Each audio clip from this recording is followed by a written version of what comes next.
کیونکہ مسئلہ یہ ہو جاتا ہے کہ شیطان کس کو بھی بہکا سکتا ہے.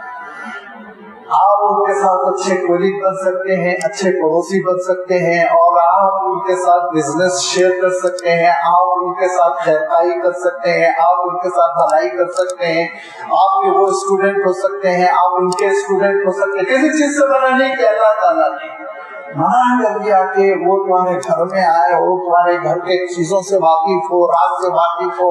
اور اس کے بعد سے جس طرح کے راز سے امریکہ آج واقف ہے عرب ملکوں کے, جب چاہے جو چاہے کر دیتا ہو, آج غرور کے ساتھ کہتا ہے کہ ہم کو عرب ملکوں کو تباہ کرنے میں 10 منٹ نہیں لگیں گے. کیوں تم نے ولی بنایا بھائی کو, کیوں راز دے دی اپنے, کیوں پوری دولت دے دی ان کو, کیوں پورے پیٹرول کے کنویں ان کے ہاتھوں میں دے دیے. کچھ تو عقل سے کام لینا چاہیے تھا. تم سے اچھے تو پھر یہ شرک کرنے والے نکلے کہ انہوں نے دوستی تو رکھی لیکن ہر چیز ہاتھ میں نہیں دی, ہر چیز ہاتھ میں نہیں دی انہوں نے. آواز کیا ہے, اور ان کی کوئی اپنی سیاسی حیثیت ہے ہی نہیں, جو پالیسی بننی ہے وائٹ ہاؤس میں بنے گی. لا تتخذوا الکافرین اولیاء, ولی نہ بناؤ, ولی نہ بناؤ. ولی بناؤ گے تو کہیں کے نہیں رہ جاؤ گے. یہ ایک منافقین کی علامت تھی کہ ان کی گاڑی جو دوستی تھی اور ان کی جو محبتیں تھی, لائلٹی تھی, وہ کافروں کے ساتھ تھی. تو فرمایا اے ایمان والو تمہارے اندر یہ کیفیت پیدا رہو, تم آپس میں ایک دوسرے کے قریب رہو.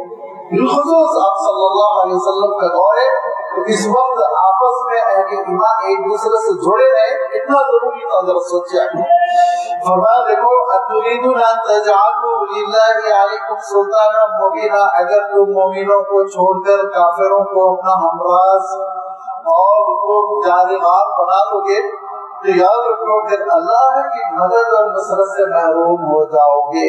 کیا تم چاہتے ہو کہ اللہ تعالیٰ کو تم پر دلیل و حجت مل جائے کہ تم اس قابل نہیں رہ گئے ہو کہ تمہاری مدد کی جائے؟ سلطان مبینہ, اللہ کو یہ حجت مل جائے تمہاری وجہ سے, اللہ تعالیٰ کو گویا کہ یہ دلیل مل جائے کہ اب تم اللہ کی رحمتوں اور نصرتوں کے مستحق نہیں ہو, چھوڑ دیا جائے تمہارے حالات پر تم کو. اور واقعہ یہ ہے کہ جب سے یہ کیفیت مسلمانوں نے اپنائی تو اللہ تعالیٰ نے مسلمانوں کو خود ان کے اوپر چھوڑ دیا, بتاؤ جو کرنا ہے کرو. وہ غیبی نصرت و مدد جو صحابہ کے زمانے میں ہوتی تھی وہ مفقود ہوتی چلی گئی. ان المنافقین فی الدرک الاسفل من النار, اور منافقوں کا تو عالم یہ ہے کہ وہ جہنم کی آگ کے سب سے نچلے طبقے میں ہوں گے. ولا تجد لهم نصیرا, اور تم ان کا کوئی مددگار نہیں پاؤ گے. اور یاد رکھو اب جب یہ کہہ دیا گیا ہے کہ بھائی منافقین جہنم کے سب سے نچلے طبقے میں ہوں گے تو بڑا برا لگا ہوگا, برا لگنا چاہیے. کہا ٹھیک ہے نکلنے کی تدبیر بھی ہم بتا دیتے, الا الذین تابوا, توبہ کر لو نکل جاؤ. اللہ تعالیٰ کے پاس ہمیشہ توبہ کا دروازہ کھلا ہے, ہمیشہ. شدید کفر کر کر بڑا سے بڑا گناہ کرنے کے بعد, یہاں تک کہ نفاق کرنے کے بعد بھی فرمایا دیکھو توبہ کرو. لیکن توبہ کس کو کہا اللہ تعالیٰ نے؟ الا الذین تابوا واصلحوا, توبہ کرنے کے بعد اصلاح کرنا, اسی راہ پر نہیں چلنا. پھر اسی راہ پر چل رہے ہو تو یہ توبہ قابل قبول نہیں اللہ تعالیٰ کے پاس. شرط لگا دی واصلحوا واعتصموا باللہ, اور اللہ تعالیٰ سے جڑ جاؤ, پکڑو اللہ تعالیٰ کو مضبوطی سے.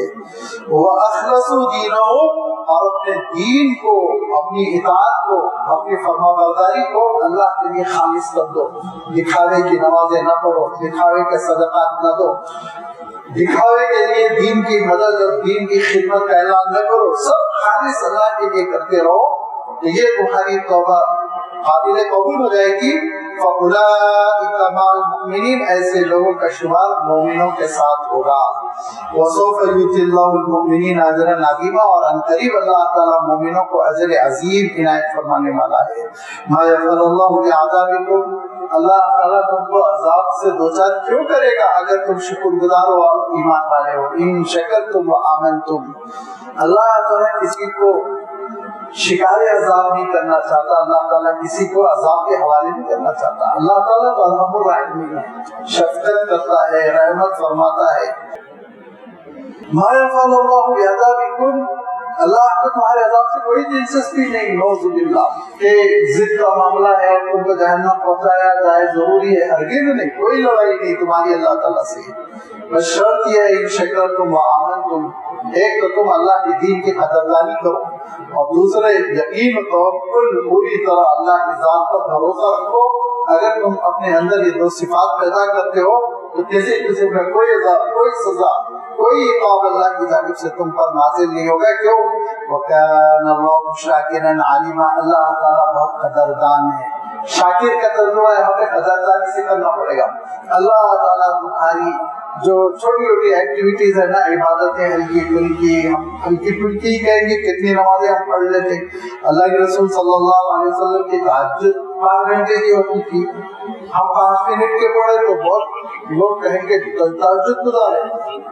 سوسائٹی میں اشارے کیے جائیں گے اور وہ بھی ڈیلی میں 1 دن 8 بھی پڑھ رہے ہو تو لوگ کہیں گے میرا بیٹا تو تہجد گزار رات میں اٹھ کے پڑھتا ہے، لیکن اللہ کے رسول صلی اللہ علیہ وسلم 2 بجے سے 2:30 بجے سے جو فرماتے تھے نمازیں ادا کرنے لگتے تھے فجر تک، تو لازمی بات ہے نبیوں کی نمازوں اور صحابہ کی عبادتوں کے مقابلے میں ہمارے پاس کیا چیز ہے، لیکن فرما دے کہ تمہاری جو چھوٹی موٹی سرگرمیاں ہیں نا دینی، اللہ تعالیٰ ان کی بھی قدردانی کرتا ہے، ناقدری نہیں کرتا، اللہ تعالیٰ کو ریجیکٹ نہیں کرتا، پھر تو نکال کے ان کی نمازیں قابل قبول نہیں ہے۔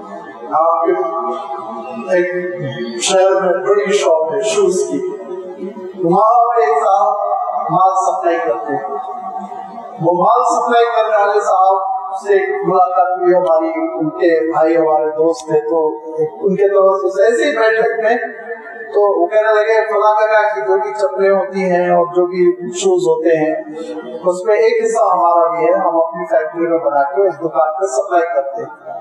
اب دلچسپی ہوئی اچھا کیسا سپلائی کرتے ہو تو اسٹیمپ لگا رہتا ہے، تو انہوں نے بتایا نہیں ہم مال کے سامنے پیش کرتے ہیں تو وہ جو ریجیکٹ کرنا ہے کر دیتے ہیں اور جو اچھا ہے وہ قبول کر کے اپنا مہر لگا دیتے ہیں خالی اس پہ، وہ ان کا ہو جاتا ہے، ورنہ بنتا ان کے پاس نہیں ہے کہاں۔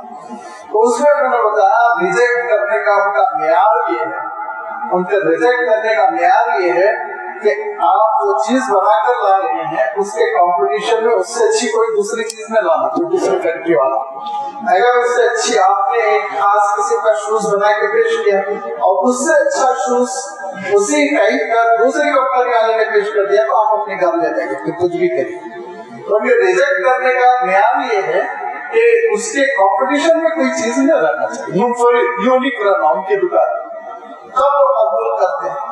سوچئے ایک چھوٹا سا بیوپاری اتنی بڑی شرط لگا کر فیکٹریوں کو نقصان کے دبے کر دیتا ہے، اگر اللہ تعالیٰ شرط لگا دیا ہمارے اعمال کے لیے تو ہمارے اعمال کہاں گئے سوچی، کیسے ریجیکٹ ہو گئے ہمارے پورے کے پورے اعمال۔ لیکن اللہ تعالیٰ نے کہا تمہارے اعمال کو نبیوں کے اعمال پہ پیش کریں گے، نہ صحابہ کے، نہ اولیاء کے، نہ صالحین کے، نہ شہداء کے، بس ہم کو جو پسند ہے ہم موت لگائیں گے، قبول کریں گے، جنت میں آ جانا۔ یہ اللہ تعالیٰ کی رہنمائی، یہ اللہ تعالیٰ کی مہربانی، بندوں کی چھوٹی چھوٹی چیزیں قبول کرتا۔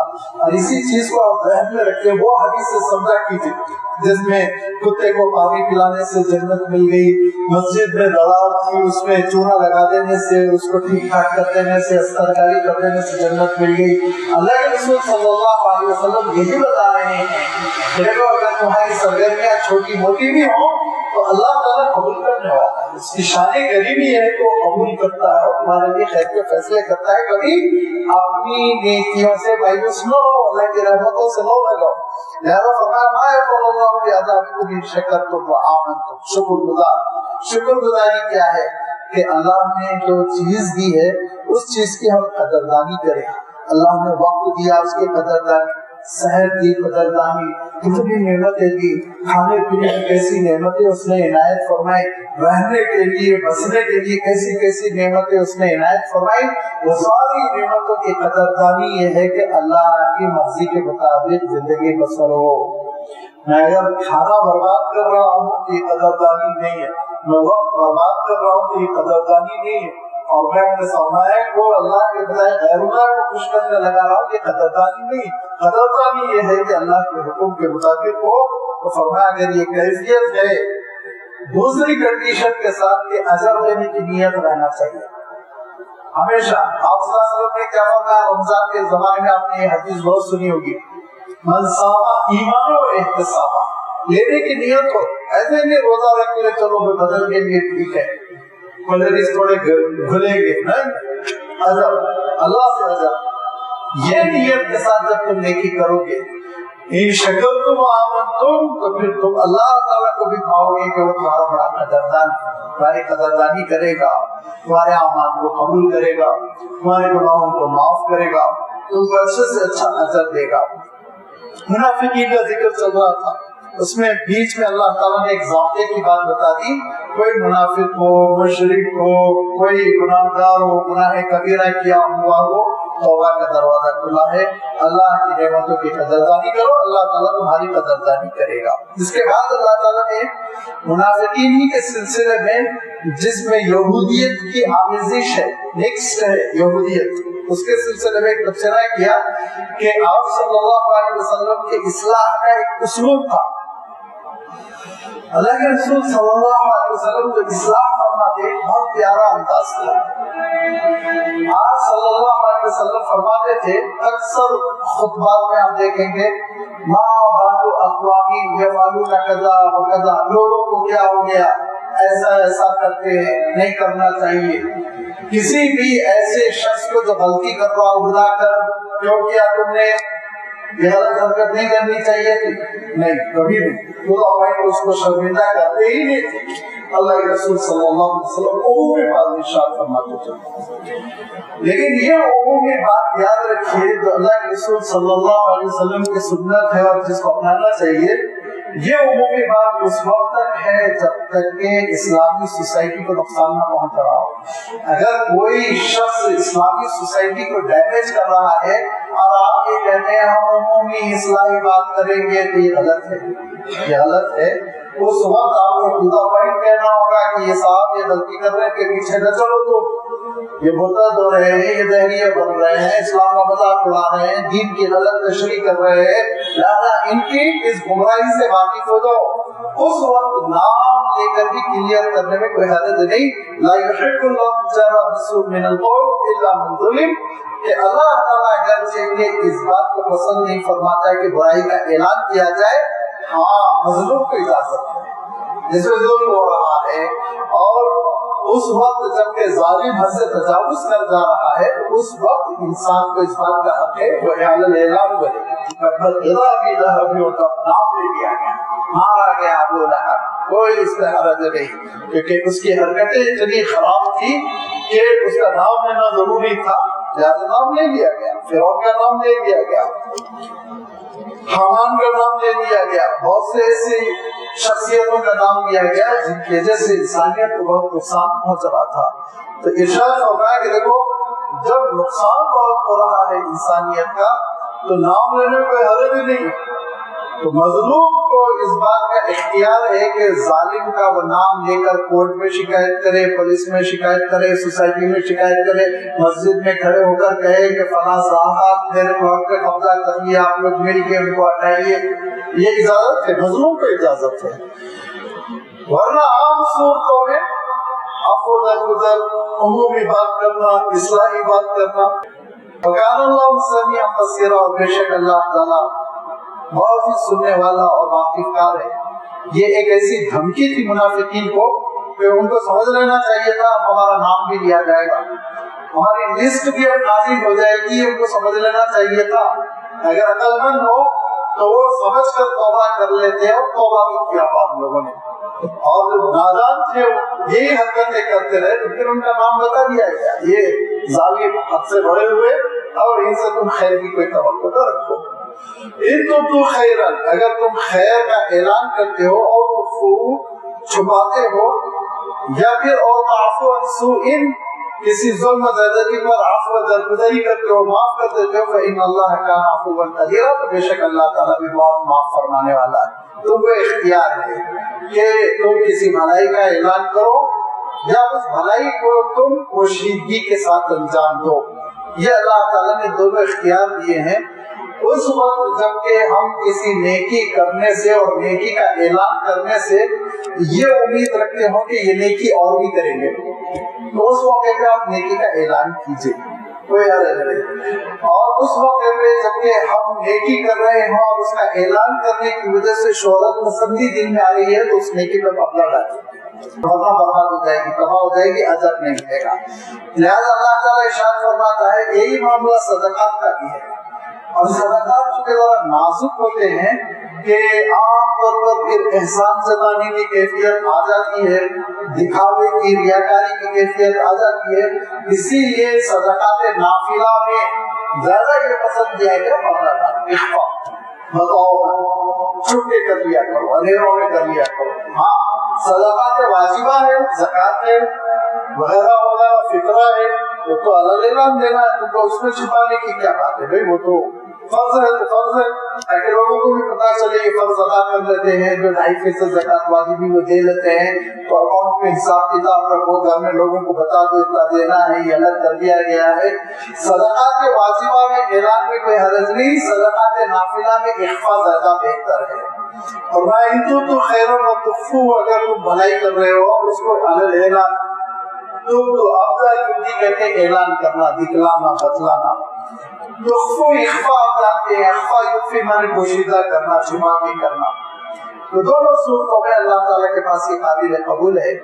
اور اگر تمہارے ساتھ کوئی زیادتی کر رہا ہو تو اس کے گناہ کو، زیادتی کو، ظلم کو معاف کرتے ہو، تو یاد رکھو ان اللہ کان عفوا قدیرا، بے شک اللہ تعالیٰ عفو درگزر کرنے کی ادا کو پسند کرتا ہے، وہ خود بھی معاف کرتا ہے، لہٰذا تمہارے گناہوں کو معاف کرے گا۔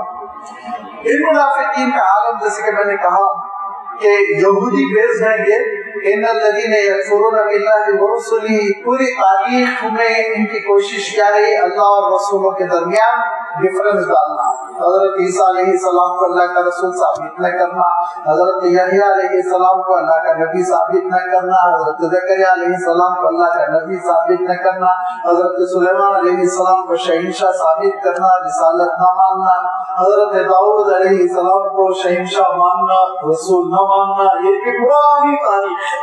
اللہ تعالیٰ ارشاد فرماتا ہے کہ بے شک جو لوگ کفر کرتے ہیں اور اللہ اور اس کے رسول کے درمیان بانٹنے کی کوشش کرتے ہیں، وَيُرِيدُونَ أَن يُفَرِّقُوا، تفریق سمجھتے ہیں، وَيُرِيدُونَ أَن يُفَرِّقُوا بَيْنَ اللَّهِ وَرُسُلِهِ، وَيَقُولُونَ، اور یہ کہتے ہیں نُؤْمِنُ بِبَعْضٍ، کہ بعض پر ایمان رکھتے ہیں، باتیں اچھی ہے، وَنَكْفُرُ بِبَعْضٍ، اور یہ بات چیزیں ہمارے سمجھ میں نہیں آ رہی، ہم انکار کرتے ہیں، نعوذ باللہ، وَيُرِيدُونَ أَن يَتَّخِذُوا بَيْنَ ذَلِكَ سَبِيلًا، آپ چاہتے ہیں ایک دین کا نیا ایڈیشن آ جائے بیچ بیچ پہ، جس میں تھوڑا ہندوازم کی ہو، تھوڑا اسلام کی، نیا دین، جدید دین، جو آپ کے ملک میں اکبر صاحب نے کرنے کی کوشش کی تھی، دین الہی۔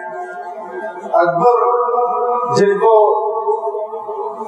تاریخ میں غلط انداز میں بالکل جھوٹی بنیادوں پہ ذل الہی لکھا جاتا ہے، وہ شخص نے کیا کیا تھا، کچھ چیزیں ہندوازم سے لی، کچھ چیزیں اسلام سے لی، اور ایک دین بنا دیا، دین الہی۔ ہندوازم سے سورج کی پوجا، آگ کی پوجا، ہندوازم سے گائے کا گوشت ممنوع، اسلام سے کچھ چیزیں ملا کے ایک مرغوبہ بنایا اور کہا یہ دین الہی ہے، اس کو مان لو، اور کہا جو نہیں مانیں گے ان کو ڈال دو جیل میں، سوال۔ اور ایک دو بکے ہوئے مولوی مل گئے، ان کو ہر ایک کو ملتے ہیں، ان کو بھی مل گئے، لہذا ان لوگوں نے فتوے دینے شروع کر دیے کہ 1000 سال بعد اسلام کا نیا ایڈیشن آ گیا ہے، ماشاءاللہ قبول کر لو۔ لیکن اللہ تعالیٰ کا شکر ہے، اللہ تعالیٰ نے پنجاب کی جھوپڑی سے ایک نہایت فقیر کی آواز بلند کی، حضرت مجدد الفسانی رحمۃ اللہ علیہ کی، اور پھر دھیرے دھیرے وہ کوششیں کرتے رہے، دین الہی تو نہیں چلا، جس کے پیچھے دولت تھی اور حکومت تھی، دونوں بیل تھے اس بیل گاڑی کے لیے۔ اور وہاں حضرت مجدد الفسانی رحمۃ اللہ علیہ کے پاس ایک ہی چیز تھی، پیٹرول، تو پیٹرول سے تو پھر پلین اڑ جاتا ہے، اور بیل کہاں تک کھینچ سکتے ہیں اپنی گاڑی کو، گڑی کو، وہ آپ اندازہ کر لیجیے۔ لہٰذا حکومت نے، دولت نے اس مذہب کو جتنا کھینچا ہے کھینچے، اس کے بعد دونوں بیل پھر دوسرے کے گاڑی میں لگ گئے، دوسرے کے ٹھیلے میں لگ گئے، اور ان کا دین الہی ختم ہو گیا۔ مجدد الفسانی رحمۃ اللہ علیہ کی تعلیمات غالب آئی، اور پھر مجدد الفسانی رحمۃ اللہ علیہ نے کتاب و سنت کی جانب جو دعوت دی وہ اخلاص کی بنیاد پر دی. وہ اخلاص کا جو عمل کر رہا تھا. 18 مہینے کو جیل میں سڑایا گیا لیکن باز نہیں آئے. جو ذرائع آپ کے پاس تھے تربیت کے پورے ذرائع استعمال کیے, یہاں تک کہ جہانگیر کا دور آتے آتے گھٹنے ٹیکنے پر مجبور ہوا وہ, اور پھر اس نے باضابطہ اعلان کیا کہ ہمارا مذہب سرکار اسلام ہے. پھر دیکھتے دیکھتے اسی خاندان میں ان کے پوتے پیدا ہوئے حضرت اورنگزیب عالمگیر رحمۃ اللہ علیہ. وہ تو پھر پورے اسلام کے نمائندے بن گئے. دھیرے دھیرے پوری کیفیت بدل گئی. یہ یاد رکھو کہ اگر تم کوششیں کرو گے دولت اور حکومت کی بنیاد پر تو اس میں اتنا ہی رنگ آئے گا جتنا کہ کفر میں جانے. ارشاد فرمایا کہ ان کا عالم یہ ہے کہ کوشش کرتے ہیں کہ بانٹ دیں اللہ اور رسول کے درمیان. وَيُرِيدُونَ أَن يَتَّخِذُوا بَيْنَ ذَلِكَ سَبِيلًا, ایک ایگریمنٹ, ایک بیچ کی مذہب کی چیز, کمپرومائزنگ مذہب نکالے. نعوذ باللہ کہ بھائی وہ بھی ہندو بھی قبول کر لیں, ہم بھی قبول کر لیں. اس زمانے میں تو ہندوازم نہیں تھا, تو یہودیت اور اسلام کے درمیان یہ منافقین چاہتے ہیں ایک مذہب. یہودیت اور اسلام کے درمیان کیسا ہو سکتا مطلب آپ سوچیے. ایک ہی شکل تھی, ایک ہی شکل تھی. آپ غور کریے عقلی طور پر انکار رسالت. یہودیت اللہ تعالیٰ پہ ایمان رکھتی تھی نا, لالا محمد صلی اللہ علیہ وسلم اس میں ضد نہ کرو, یہ اللہ کے رسول ہے. یار ایک چھوٹی بات ہے نا, چھوڑ دو, قدر مل کے رہیں گے, جھگڑا ختم ہو جائے گا. ہو گیا کہ ہو گیا کمپرومائز. لیکن دین تو ملیامٹ ہو گیا نا. اسلام کا تشخص ہی ہے آپ صلی اللہ علیہ وسلم کی رسالت پر. آئیڈینٹیفائی کیوں ہوتا ہے ہمارا مذہب آپ صلی اللہ علیہ وسلم کی رسالت پر. آج بھی یاد رکھتی جو کوششیں ہوتی رہتی ہے وہ یہ کہ سب ایک ہیں, ٹھیک ہے, یہ بھی ہوتا ہے, وہ بھی ہوتا ہے, وہ بھی ہوتا ہے, یہ بھی ہوتا ہے. اور ایک صاحب نے کھول اٹھا جب میں ان کی تقریر سنا کہ انہوں نے کہا ذالک دین القیمہ, دین قیمہ سناتن دین ہے. لا حول ولا قوۃ الا باللہ. ارے اللہ کے بندے ایک مرتبہ سناتن کے معنی تو معلوم کر, قیمہ کے معنی تو سمجھ. قیمہ معنی ٹھوس, مستحکم, ویلیبل, مضبوط. سناتن کے معنی اولڈ, پرانا, ریٹائرڈ. دونوں میں کیوں ملا رہا ہے؟ کہاں سے ملا رہا ہے؟ کیا ضرورت ہے ملانے کی؟ اسلام اسلام ہے, ہندوازم ہندوازم ہے. آپ کو کوئی ضرورت نہیں. جس کو جس پہ عمل کرنا عمل کرے, الگ بات ہے. لیکن چاہے ہماری زبان کو قینچیوں سے کاٹ دیا جائے, لیکن بیس اور مصالحت کی باتیں ہم نہیں کریں گے. ایمانی بات, ہاں انسانوں کی خدمت کریں گے, بیمار ہو کے علاج کریں گے, اپنا چندہ دیں گے, پیسے دیں گے, محبت دیں گے, ہمدردی کریں گے, کھانا کھلائیں گے, کپڑے پہنیں گے, الگ بات. شریفانہ زندگی بسر کریں گے, ملک کے قانون کا احترام کریں گے, یہ سب چیزیں الگ ہے. یہ چیزیں ہمارے محروم ہو گئے تو روب میں نئی نئی شکلیں نکالنا دین کی, یہ اللہ تعالیٰ کو بالکل پسند نہیں. اسی لیے فرمایا رسالت رسول کی حیثیت سے ماننا, یہ یاد رکھیے بہت بنیادی چیز ہے کہ اسلام وہ ہے جو لا الہ الا اللہ محمد رسول اللہ. صرف لا الہ الا اللہ اسلام نہیں ہے, کبھی نہیں. محمد رسول اللہ, اللہ کے رسول صلی اللہ علیہ وسلم کی رسالت اور رسالت کے جو احکام ہے وہ سب ماننا, یہ اسلام. فرمان یریدون ان یتخذوا بین ذلک سبیلا, کفر اور اسلام کے درمیان ایک راستہ بنانے کی. تم نبی ہے, تم رسول ہو, تم کون ہوتے ہو راستہ بنانے کے لیے؟ لہذا فرمایا اولئک هم الکافرون حقا, یہ لوگ بھی کافر ہیں. یہ میرا فتویٰ نہیں, یہ نظامیہ کا فتویٰ نہیں ہے, دیوبند کا فتویٰ نہیں, یہ اللہ تعالیٰ کا فتویٰ کہ جو اسلام کو کفر کو ملا کر ایک حلوہ ملکوہ بنانے کی کوشش کر رہا ہے وہ بھی کافر ہے. اور وہ بھی کیسا کافر ہے؟ اولئک هم الکافرون حقا, حقیقت میں حق ہے یہ کہ وہ کافر ہے, اس سے کوئی امید مت رکھو. آنا ہے تو ادخلوا فی السلم کافہ, ٹوٹل اسلام. نہیں آنا ہے تو کسی اور چیز میں سوال. یہ نہیں ہو سکتا کہ کوئی شخص کہے کہ ارے بھائی بیل گاڑی پرانا ہمارا سسٹم ہے, جہاں پلین اور بیل گاڑی جوڑ جوڑ کے چلائیں گے. ہو سکتا ہے نا, وہ الگ ہے, وہ الگ ہے, اس کا رنبے الگ ہے, اس کا سسٹم الگ ہے, یہ الگ ہے. دونوں چیزوں کو جوڑ کر تیسری چیز کو پیدا کرنے کی کوشش ہمیشہ کفر میں اضافہ ہوا. ہمارے ملک میں ہوا ہے,